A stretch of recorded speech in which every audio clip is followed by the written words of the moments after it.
Hi everyone! Uy, Friday na. It's March 3, 2023 and you're still watching Awesome10X Investing YouTube channel. This is Nikki and I am here to discuss the global market updates. Okay?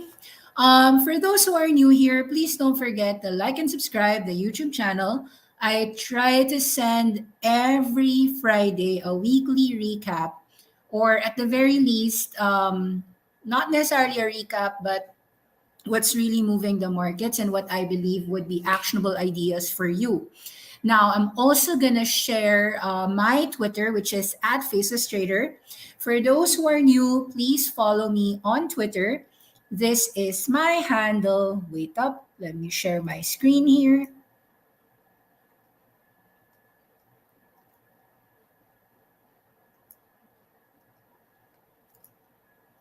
So my Twitter handle is at Faceless Trader, and you can see that I tweet a lot, very very much. I tweet a lot. You can see that I talk about the U.S. markets, the Hong Kong markets. There are times that I will also tweet about the Philippine markets.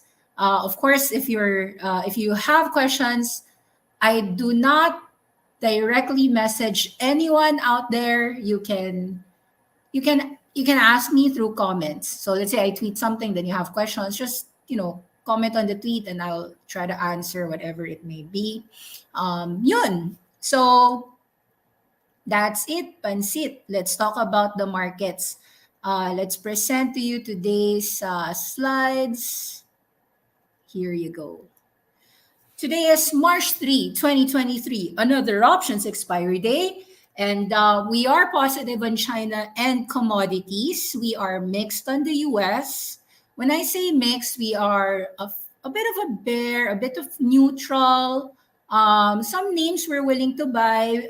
So far, SPY 39 is holding, but we're not that we're not that compelled to really go bull on US.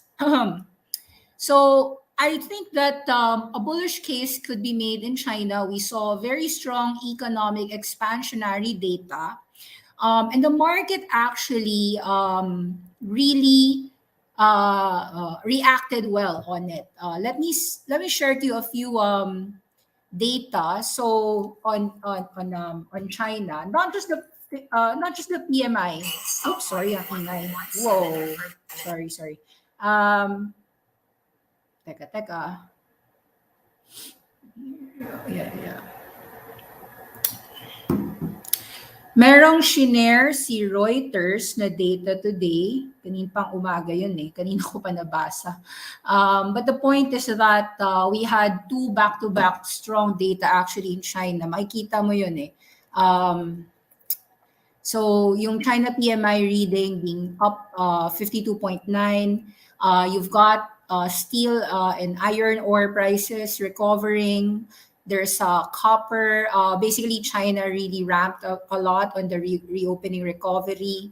We've seen quite a substantial move in terms of indices for the last 3 days, starting March 1, March 2, March 3. Malakas talaga yung flows in China, i.e. Hong Kong. Let's show to you Hang Seng Index here, guys. HSI here. So after falling from the peak of Jan 30 here where we shorted, we actually covered our shorts here on March 1 and reversed to the long side. So for the last 3 days, fresh na fresh, we were buying some Chinese names. Let's take a look on some of the names that have been really, really strong in China. Take note that we have been bulls on China ever since this one, October 25, this one, October 25 until Nov 7, yan, we were bullishly buying Chinese shares. And then we were starting to get a little bit cautious here actually, 20,000 to 23,000. We were thinking na baka topish a bit or may conso. And then this pullback is a healthy reset actually for some names to have some profit taking, some solid basing, etc. Okay, so a few names that I personally went in so far. Easy names first, no? Take a look on the big caps first. In Hang Seng, you'll always be taking a look on the big names like Alibaba and Tencent. So I did try to nibble here on Alibaba at 88. You can see that your 710 cent, I haven't bought it back yet, but it is still very, very strong here, consolidating above $300. There was a little bit of a profit taking here from about 415 to 340. I would see a consolidation. I'll wait here about 320 before entering 10 cent. If I don't have an entry, not a problem because I'm not that bullish on the gaming industry either. So far, I also took a stab, a little lang, nibble lang muna. Little nibble here on JD.com, which is retail sector, similar to the Alibaba, but more on the e-commerce retail segment. Yeah, number two e-commerce in China and the largest logistics network in China. So JD is here at about 185 ngayon. I nibbled at about 179. So anywhere from 177 to 180, I'm willing to nibble a little. Pero we can obviously see some strong resistances here above 220 for JD.com, aka 9618. All right, so those are the few names that I obviously take a look at when it comes to China tech. But I also want to show to you a few Chinese names for your, just, doesn't mean that I buy them, but some of the high beta names are the live streaming names like Bilibili, Kuaishou. So far, this one, after rallying 250%, made a pullback, and so far, nagko-consolidate si Bilibili. We're seeing that even the unprofitable names in tech, like Kuaishou Technology, dropping here and then consolidating upwards. We're seeing unprofitable names like Meituan after falling big here, some console, some basing out. I'm not bullish on these names, but I look at it as an indication that there's money flow even in the worst names in tech.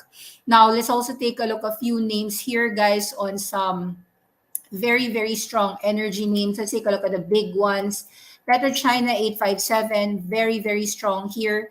We did recommend to buy even as high as about 334. We mentioned it in November. I tweeted about it, guys, here. Actually, ni-retweet ko, no? So, nung November 7, 2022, we said, idle cash ng balance ng, for your idle cash in IDKR, can earn about 3% interest. But if papatulugin mo, i.e., you're gonna sleep at 941, aka China Mobile, the largest telecom network, 5G network in China, you get 7% dividend yield and you get a 7 times P multiple. Anyway, Hong Kong dollar and US dollar are pegged, so you don't have to worry about currency depreciation. And then the same thing, 857 and 386 were also giving very huge dividends. So we said that it was a decent parking place. So far, since that tweet, 941, which paid 7% dividends a year, so far appreciated 20% to 30% since that time frame. Now, ito we made the buy call about 46, 48. This was the exact prices, 48.4, 3.37, 4857. And you can see that 857 from 337 here is now trading at 427. 941, China Mobile, we made a buy call here about 48 area. It's now 62. For those asking me who followed the China Mobile play, I'm looking to sell roughly $70 pa. Why am I looking at $70? Not because I'm greedy. I can see those tops here or topish areas here, but because China Mobile pays $3.50. That's why we knew that at $50 below, it was a buy area. Even if it fell 45 or 40, would have bought it for the dividend yield alone. And the cash flows, not necessarily because there's no cut in dividends on China Mobile with buyback programs. Yeah. Now, I think that at 70 above, that's when I'll start being cautious because 70 above, that's when the yield on China Mobile becomes 5%. Yun. I generally think the Chinese oil and gas companies were getting killed last year for no reason, even when their financials and cash flows were doing well. So it's a good thing that all the petroleum companies in China are actually back in the groove. You can see that this has been 3 to 450, 311s here. Now it's about near 450, nearing resistance. You can see that for 883 CNOC. So right now, CNOC is near resistance also here at about $12. I'll be discussing some commodity picks for you guys. For commodities, take a look at China's Jiangxi copper. We're kind of bullish on Jiangxi copper because as I'm not sure if I've told you, but I did some deep dive on copper for the Awesome10X members. We are bullish on copper, oil, and gas because secular wise, we think that there is a shortage and we do need copper to electrify the future. It's necessary for all the electric vehicles, the transition to EV. Very necessary to use copper for the wires. So there's a lot of basically there's a lot of fundamental reasons to be bullish copper in my view. So I'm just giving you a few picks here. Jiangxi Copper, yes, I'm bullish here on these dips. You can see that here, a gap up at 10, a rally higher low here at 11.5, still a significant entries again at 12. Think that Jiangxi Copper is in a bullish reversal mode from its peak here in 2021 of 22. Had a strong correction here at 8.8 and it's ready to rev back up. So a bit of a clue on copper, of course, is to take a look on copper plays worldwide. So Freeport-McMoRan is also a pick in our view. This is the largest copper company in the world. You could see that as of since about November, this has also been breaking above. You've got 30 and higher low here at 36, higher low again at 40. We think that actually Freeport-McMoRan did very well on earnings. I really like the number. I think that this was a healthy pullback and good moves back towards 50. So any drops at 40 would be a good entry. Freeport-McMoRan would be a good point for shareholders. There's some dividends to boot on these types of commodity names, and you can see that most of them are trading quite at the low end in terms of their PE valuations. You can learn more on their valuations on a separate deep dive, or you can actually join us in awesome10x.com. Yes, I do a lot of classes daily. Please go to the website. This is awesome10x.com. I teach, I trade, and I trade for myself, but you can follow my trades if you wish. I mostly trade, but then again, I also would give some fundamental ideas and investing ideas for those who want to diversify their assets. There are times when I'll tell you these are stocks that I think that are good to own, buy to own. These are stocks that I think are good for trading, etc., etc. All right. So a few names that I think that are qualified for the buy and own are companies in the commodity space. So check out these companies like Freeport-McMoRan. Check out companies in the commodity arena. Now, in China, Hong Kong, you can see that a lot of reopening or cyclical consumer companies have been ramping up. Let's take a look at a few issues here. One of the strongest moves have happened on milk tea companies like Nayuki. Nayuki has been rising up and away ever since Nov, no? So you can see that it's now nearing back towards 9. Looks like these are very bullish movements, but I'm still hesitant to know whether this is gonna be convincingly gonna break above or it's a rally and then it pops back, no? So, but something to watch out lang. 6862 or Heidi Lau had news this week triggering that 15% rally here from 19 towards 22. Heidi Lau is planning to open more stores or reopen their more restaurants, and it looks like Heidi Lau is also on the verge of rallying again towards 30 or even higher.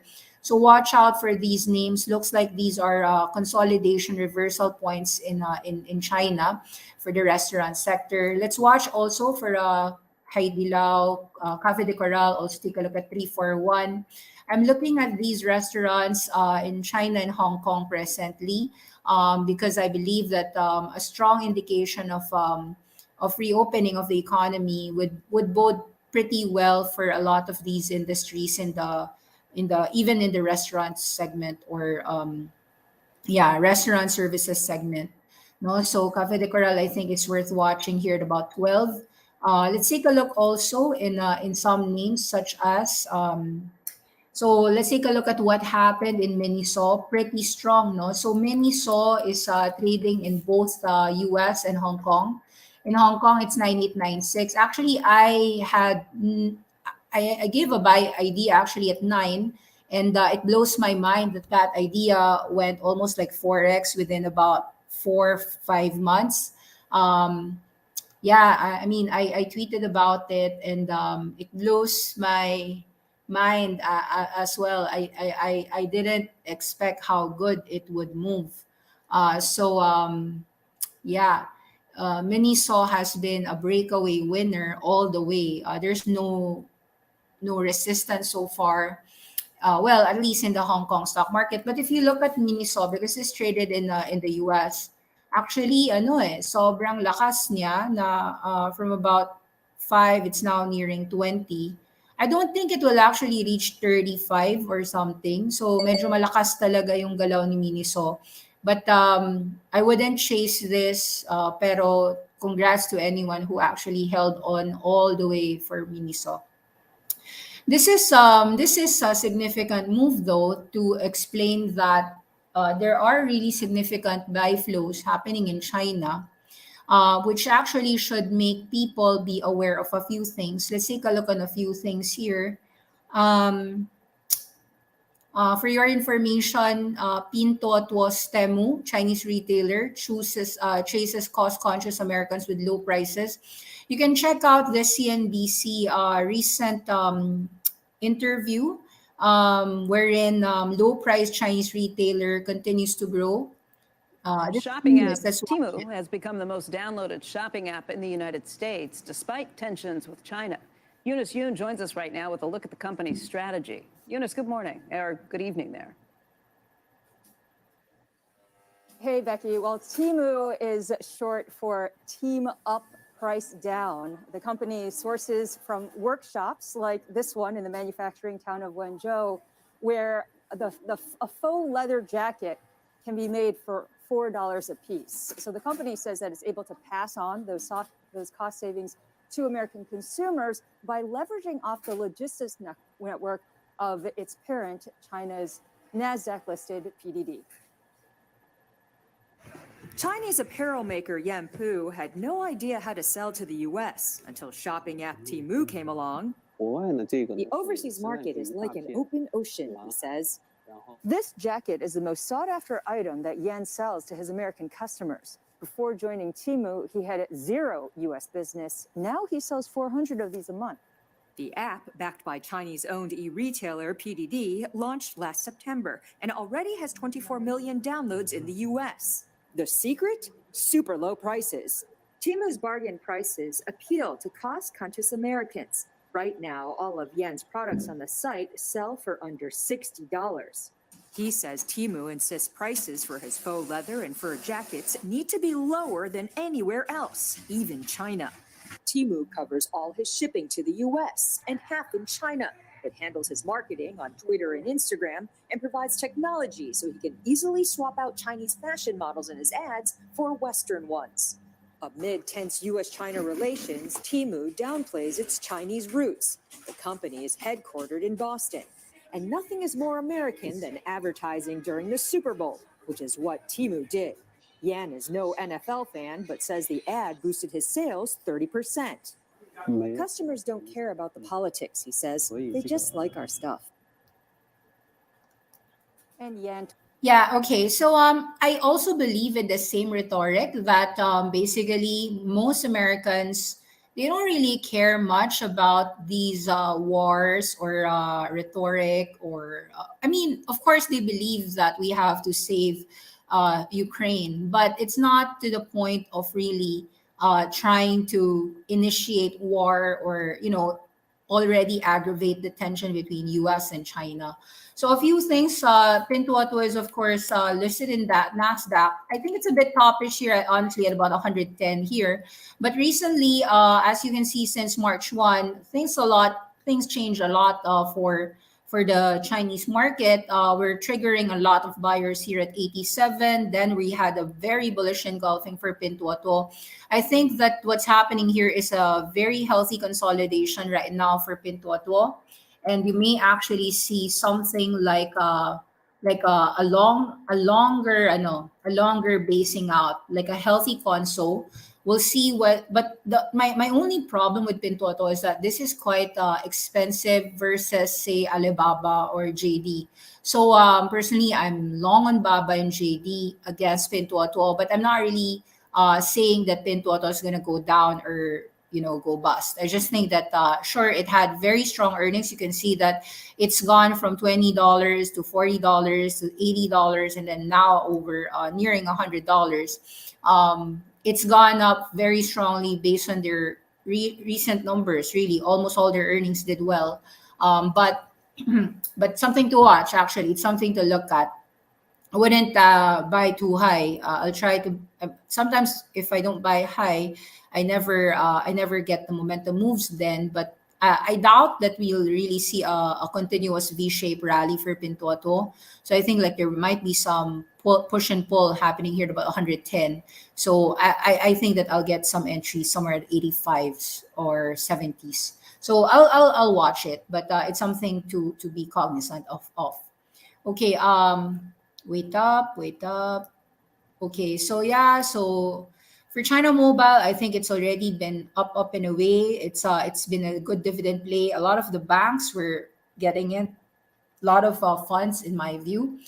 Something to also watch out for tonight, which continues to be a good trade, would be looking at FXI, which are China large cap ETFs. Basically, we're seeing that after a 60% rally, it had a nice pullback. I think it's gonna go back from 29s here towards 34s. We look to make some bullish call opinions for China large caps for the next month or next month and a half. So we're looking to buy near 28s or 29s here. Same thing for China bullish triple levered funds. Also looking on a bullish note here at about 49s or 48s or 50. We can see that there was a very strong consolidation in the past here at about 20,000 area in Hang Seng. And that somehow is also your correlated area here for your yin, aka your China bull triple shares. Look at these levels, about 45, 47, 48, 49. This one looks on the bullish side.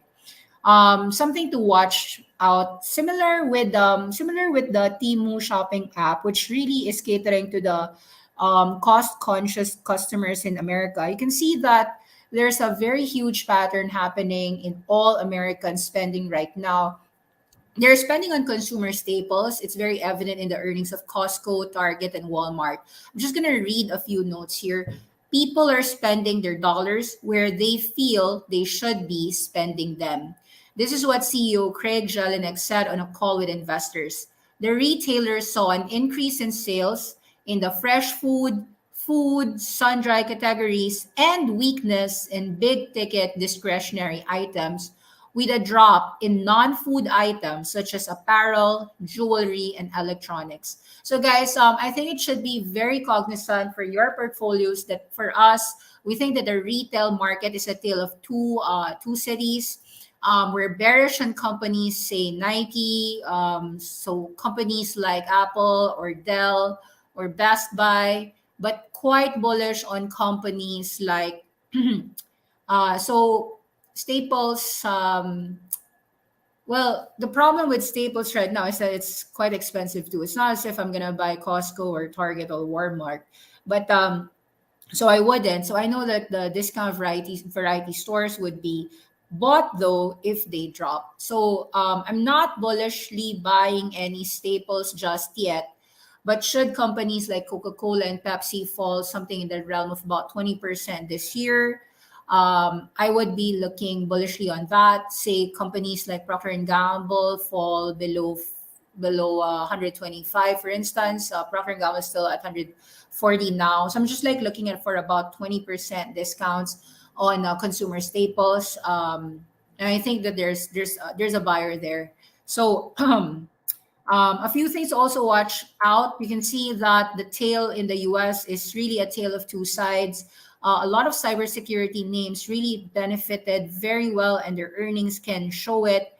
Palo Alto Networks gaps up from about low 160s towards 190s.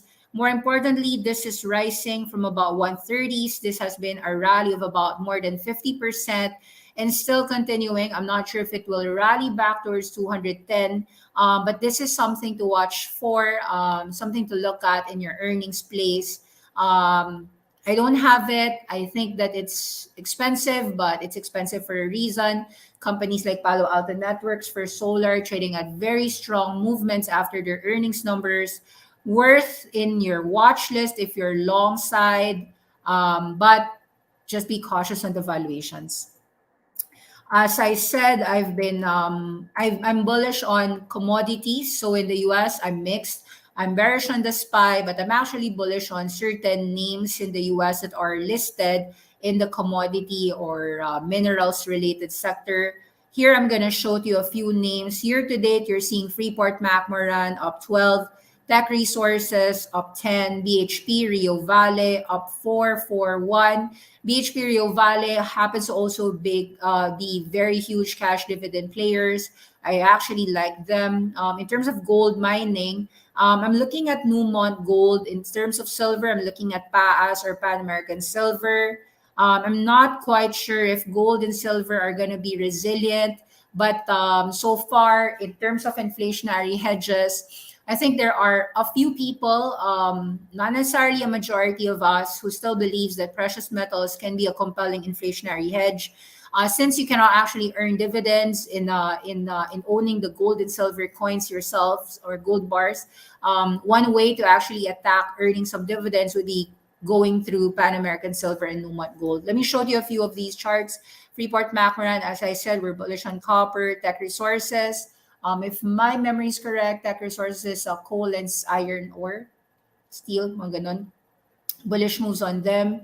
BHP Group, also bullish on all things mining in Australia. Very bullish on Aussie. Aussie against dollar, in my view, would go back towards about 70 plus cents. It's currently 66 cents. Let's show to you your Aussie dollar chart here. So in general, I am bullish the dollar, but when it comes to a commodity-centric country like Aussie, I'm of the view that this is a neutral to bullish phase. So I'm neutral to bullish on commodities. So Aussie, I think 66 cents has a buyer. Somewhere at about 72, 75 cents. There are some selling pressure here. But generally speaking, as I said, I'm bullish on Aussie. I'm bullish on BHP. Whether you're buying BHP Group in Aussie or Aussie dollars, or you're buying BHP in the US, New York Stock Exchange, I think that both are compelling. So these areas, 60 to 65, you can see the very strong bullish characteristic of BHP. BHP, Rio, Tinto, and Vale. Okay, Vale. Yep. So yeah, these are in my buy ideas. In terms of like shale related names, we've seen how companies that have only relied upon shale companies. Shale companies are a mixture. Some are just natural gas names. Some are just oil and gas names, fracking. So we're seeing actually a very strong drop on many oil names, some in particular due to profit taking. Let's take a look on some of the movements here. Some have been very strong, some caught up, like British Petroleum. You can see that British Petroleum is trading near their 52-week highs here. You can see Royal Dutch Shell also advancing, 64 bucks, also strong. ExxonMobil still trading at all-time highs. A lot of people ask me if they can enter ExxonMobil. It's very hard for me to know if this will give any pullbacks towards 105 or $100. I would recommend buying at near hundreds, but currently it's 111. It's something to watch, but I'm a secular bull play so far on oil and gas names. Our fundamental metrics tells us that there's a strong shortage in oil and gas. So any dips on the oil and gas commodity sector, we're bulls on these territories. Whether we get 100 or 95 or 90 remains a question, but it's something to look at. Chevron also nice pullback. There was a strong buyback program, so I'm willing to nibble from 160s all the way to 130s. Something to watch for Chevron Corporation. Sandridge Energy, this is a very small name. We're seeing some dip buying here at about 14 area. Not so sure if this will rally, but so far it's just been trading in a range 14 to 21. We'll see if 14 is a strong enough support, or will it break further toward 1250. But I think like the 1250 area is also a strong support for Sandridge Energy. SM Energy Company here at about 30s, 29s looks supportive action for me for some energy names. I also have to say that I am not a very strong investor. However, learning from Warren Buffett, he does say that, well, he doesn't really say this outright, but obviously one of the very profitable and powerful companies that he held all the way, I think he bought it 1988 or 1989, was it? Something like that. Companies with constant demand and very real revenues, dividend history, those are the ones he wanted to buy and hold. So it's no brainer why he loves Coca-Cola. It's not a no-brainer why he has been holding that for more than 30 years now. So you can see that. Look at Warren Buffett. If you want to learn, don't ask me. Study Warren Buffett's letters. Go to his letters. Berkshire Hathaway. He publishes all of them. He's proven it with so many decades. So far, like for Coca-Cola, his investment was $1.5 billion. Just last year, he got 700 million dividends last year because this company kept growing their cash flows and paid a portion of it in terms of dividends per share all throughout those past 30 plus years, making Coca-Cola, yes, as part of that dividend aristocrat or dividend nobility in the S&P 500. I wouldn't buy Coca-Cola though at $60, but if I could enter Coca-Cola near 50 or 55, I would assume that there are specific buyers here again. It's actually just sleeping here at 60. I don't think that it's gonna move much, but there's a lot of support here at 55 and more so here at $50 for your Coca-Cola. Just something to watch for those who are looking for ideas in the US market. Yeah, let's let's tackle a few things, guys. A few things to note. We said that the SPY 39 is actually holding so far. We're generally bearish in the index. A few things in the index. I think that the index right now so far is consolidating. We note that 39 is holding, so this could be a short-term support tonight or the next few days. But as long as we are trading below 4-1, this could be a tug of war between the bulls and the bears. Be aware of which stocks you're buying and be aware of which stocks you're selling. I think that you're gonna have a lot of tug of war. So some buyers will wait at 3.8, some will wait at about 3.6, 3.7. It remains to be seen if we're gonna fall that low. Something to watch out. I've been saying that some names that I'm quite bullish upon is actually Palantir. So Palantir, we are bulls here. This company reported good numbers here from 7. It rallied straight towards 10. Retest back here at about $7 area, 7 to 8. Looking to buy between 7 to 8, even as low as 6, if ever we get an entry point. Movements in some companies that I do have entry points are Square. Very good earnings as well here. Managed to you can read the earnings yourselves, guys, but basically for Square, seeing a higher low play here, looks at the trading range between 50 to 100 so far. I'm bullish at about 70. I think that 65, 60 is also a very good area to nibble if there will be an entry point. But resistances so far still remains here at about 95 to 100 for your Square. You've got companies reporting. What can I say about the companies reporting? It's been a mixed report for Square and Palantir, and that's good. Square and Palantir did well. Palo Alto Networks did well. First Solar did well. I don't have First Solar. You can see that this has been going up and away. Felt it was expensive, so I don't have it. But this bodes very well for the U.S. Solar place. But it's been mixed actually. Like for companies like Enphase, even after good earnings, people sold it off. So I'm still not sure if Enphase is really going to get bought or continuously get sold. Still not sure what's I think Solar Edge also did well, but it's just sleeping here. I don't have any solar placed as of the moment. I'm just gonna show you how the sector is moving right now. Sunrun is sleeping here at about 23s. Your Canadian Solar is trading bullishly. Your TAN is actually bullish. I tried to sell, then I need to cover. I closed it already. Looks actually quite bullish to me. The setup of solar still remains in the neutral to bullish mode. A lot of your uranium plays are actually still bullish in my view. A lot of your commodities are still either neutral or mildly bullish. That's Ura. This is uranium. This is your CCJ. So Chemical J is still actually very strong, well off the 20s and still trading near the resistance ranges of 20 to 30s. On the bear side, I'm really bearish on a lot of your big tech. I'll be honest. Apple looks like a bearish slide to me. Couldn't break above 155. Looks like Apple could go 140s or 135s. We can see your big tech names, so Apple, Microsoft. Bearish on my readings. Looks like Microsoft, Apple are actually on the downside. Some of your big tech have leeway to fall first, either retest 220 lows or even go lower. Tesla had an investor day, also bearish on that move.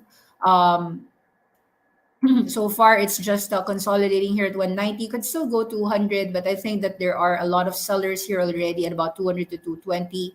Looks to actually consolidate either 170s or 160s or 150s. I'm looking bullishly here if it's gonna fall below 150, but here at about 190s and 200s, I'm hesitant. I think this is more of a still sell on news events on Tesla. So Microsoft bearish, Netflix is also bearish for me. You're seeing a lot of big tech actually fall south, but maybe there will be some buyers here at about 250s. But still, you can see some sell-offs further for your Netflix. Lots of sell-offs happening in your big tech. So your Qs are actually dropping hard. From a high of 313, dropping to 93. Looks like it's going to be a trading range for your Qs.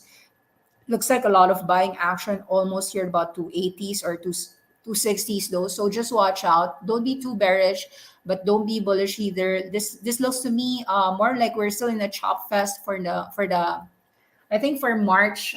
So January was bullish, February was bearish, mild bear. It's not so bear, mild bear. March looks to still be a continuation of bearish for the U.S. action, but in terms of bearishness, we haven't really seen a momentum bear yet for US. So we'll see whether March is going to be momentum bear or is it just choppy and mild bear. So far, there are two scenarios. We could just chop up and down, or we can actually break down. So we have to be very, very cautious when it comes to the US tech names, especially like the likes of Apple, Tesla, even Google and Amazon. So far, Google has found some signs of support, but not sure. It can still retest 85 here. We're seeing Amazon. So this fell off all the way from 150, now trading at about 90. Not sure if we're getting some supportive action at 88s or will it retest 80. Still not supportive of the valuations here for Amazon. So I'm technically just going avoid for these names so far. Still avoiding the tech sector in general, the big tech. Growth names have been lackluster. Sorry. Growth names have been lackluster as a whole. Looks like ARC has been topish trading here at about 45. It could fall back. Not sure if it's gonna go 29, but a lot of their a lot of their picks are actually not doing well. Names like Coinbase are actually not doing well. So I'm actually bearish on Coinbase. Looks like it's gonna fall back towards 40. Not bullish on names like Zoom. Zoom got sold down at 90s and 80s, now 70s, could fall back towards 60s. So not bullish either on that. Yeah, so US is actually a tale of mixed reports. Of course, a lot of your small caps have been killed and hitting the bankruptcy levels. Names like Carvana already hitting the centavos. Well, it's not yet centavos, but basically trading pennies. Same for Bed Bath & Beyond, trading pennies and bankruptcies. Same for your Warby Parker, trading like pennies. Well, not yet pennies, but looks to hit new lows. Um, yeah, in general, like there's a lot of stocks that you have to avoid in the US. A lot of your biotech getting traded as penny stocks, right? So yeah, very massive drops in a lot of your biotech names, a lot of your healthcare names. The world is actually avoiding a lot of them. You could see Novavax falling south all the way to new lows. These are just new lows and new lows all the way. Um, Moderna, we gave some shorts on Moderna and Novavax. It's just been going down, down all the way. So this short has done pretty well. 206 now trading 137. Enphase shorts actually did initially well. We shorted Enphase at about 300 and 270. I'm not so sure though at about 200 on whether it falls 160. Sometimes when a short does well, I don't know if it's gonna go all the way down, but the Moderna shorts did well. The Enphase shorts did well.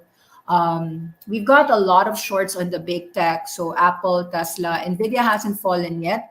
Nvidia is still strong, but we're looking to be we're still shorting this at about 240 above. So yeah, so still actually bearish on any higher highs or higher moves on Nvidia. There will be an investor day for Nvidia on March 6th, so just watch out before shorting, or if you're gonna short, just be careful on potential squeezes further towards 250s or 260s. I'm ready if in case Nvidia actually tries to trade near 250s or breaks down. We'll see.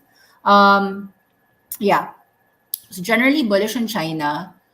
So far, generally bearish on some big tech. A slew of big tech earnings. Yeah, bearish on that. There's been a lot of volatility happening on AI stocks.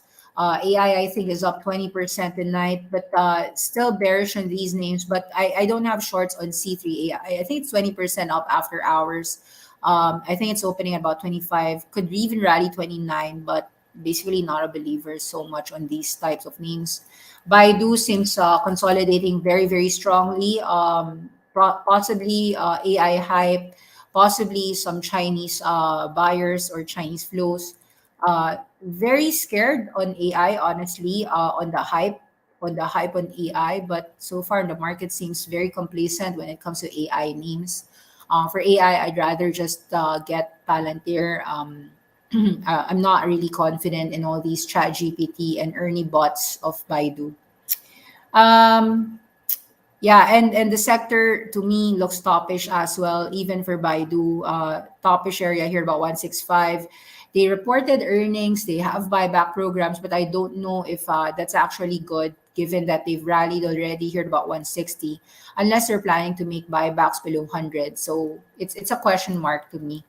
Meta, of course, Meta actually benefited recently because of news on some TikTok bans. So far, it's been holding above this gap fill. Looks to be in a trading range for Meta. But what happened to Meta is actually just basically trade back towards the prior highs and lows. There's been a huge trading range before from 150s to 200s. We might see Meta trade between 150 to 200 areas. So think that this one is more of a consolidation for Meta rather than an outright sell off. I'm seeing that the banks are generally a mixed picture as well. Goldman Sachs dropping, but actually names like Morgan Stanley, JP Morgan, pretty much still strong, no? Pretty much still strong for JP Morgan. Bank of America in the neutral zone. Very strong names still happening on your reopening themes like Airbnb.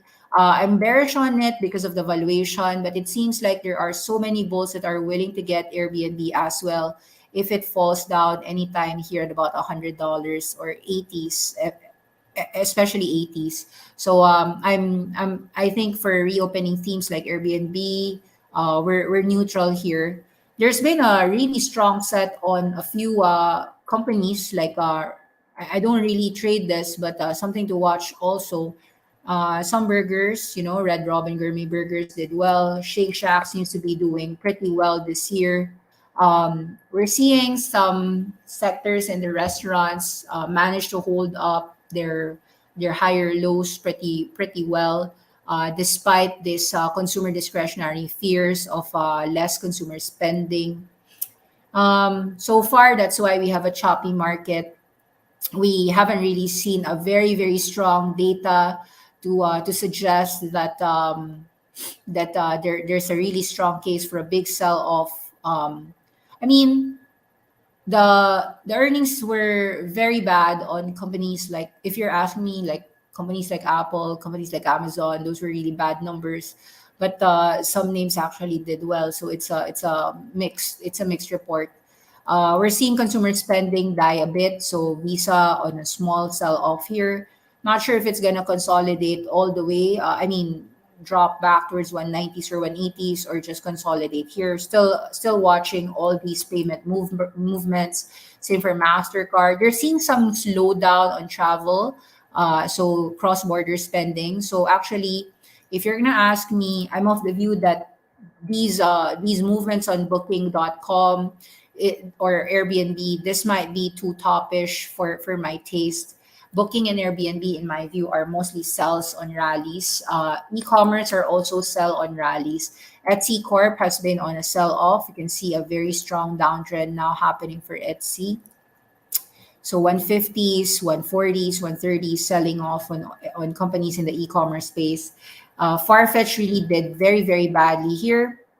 Haven't I'm not sure though if is all the bad news priced in for sorry, not that for that's for Farfetch. I think it's new lows already. So basically, I'm not really looking at retail sector as of the moment. Or if I'm looking at retail, mostly I'm on the bear side, like selling off some Nike, selling off some Lululemon here at about 320s and 330s, selling off some Adidas. Um, yeah, so in general, I think like there are good sells for Gap. These are sell orders for me. American Outfitters, Abercrombie and Fitch, looking to be a seller on these types of movements. Um, High flyers like Crocs, I'm on the watch. I'm not a seller, but I'm looking at how it will be, because this is a very strong run up, very good numbers, and very strong acquisitions for Crocs, though. So this might actually be still a strong mover, hitting even all time highs. One of those really, really strong movers. Crocs, Elf, these are really the strong movers of US in the long space. Crocs, Elf, you've got Wingstop actually very strong here. I'm not sure if it will continue or will this stop. So this one, I'm watching it. I don't have shorts yet, but yeah, I'm watching these types of names. Not bullish because of the valuation, but I'm not bearish either if they're doing well on their earnings fronts, right? So I think it's really a tale of two things. Yeah, I mentioned to you the companies that I'm bullish upon, companies that I'm bearish upon. Up to you how to judge. Um, yeah, Chinese names, I'm bullish. Been buying some Alibaba, been buying a few Chinese cars here. I'll tell you which names I got. Bought some BYDs here. So 220s, thinks this is a range, maybe in the short term. Um, this is bullish for me. Xpeng here at about $9. Bought at 9. Um, Neo is recovering at 9, but this is really ugly after their earnings report. So far, at least it's just holding. It hit the all-time low. Trying to buy it for just the EV China pump. Neo XPEV, Li Auto is really doing fine. Li Auto has been in a higher low here, so Li Auto has done better. Li and BYD.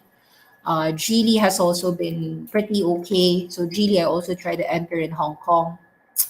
Yeah, so those are just a list of a few buys. So I'm actually going to share to you a few things. So my portfolio, I have some cash. I'm ready to nibble a few more names in China next week if we get entries. So I've been probing on some Alibaba longs. I'm probing on some JD longs. I have some Neo XPEV in my other portfolio. I have Li Auto. I have Geely. I have BYD. I'm shorting Nvidia. I'm going to be careful here if this rallies to 45s or 250s. Yeah, careful on Nvidia, but I think it's very expensive, trading at 100 times free cash flows. Um, I'll be careful on the US because we're at 3.9. So the indices right now are in the choppy phase. It's not low enough. So it rallied from 3.9 to about 4,000. I think that we have a chance to short near 4-1, 4-1 or 4-150 SPY if we ever return back up. So yun, lots of trades to make, but the trades to make are really on a trading perspective. Short-term perspective. I think that rallies on SPY near 4-1 would be very attractive to make. If we rally 4,050 tonight, that would be something that I'll watch for some selling pressure.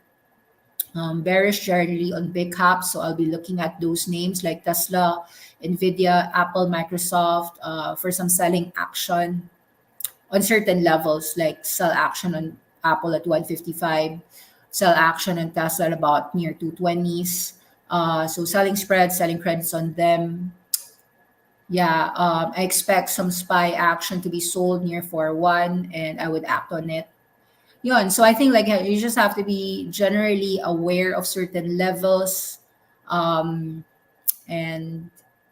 be more broad when you have views. So you could be bearish on US tech, but bullish on Chinese commodities or Chinese tech or Australian commodities. I think that doesn't uh, that's a good way to diversify your portfolios. And yeah, hope that my ideas helped you out. And it's a wrap. It's a wrap for Friday, March 3, 2023.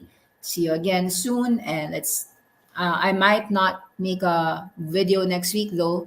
I'll see you on March 17. I have something to do next week. So that's it. Bye bye.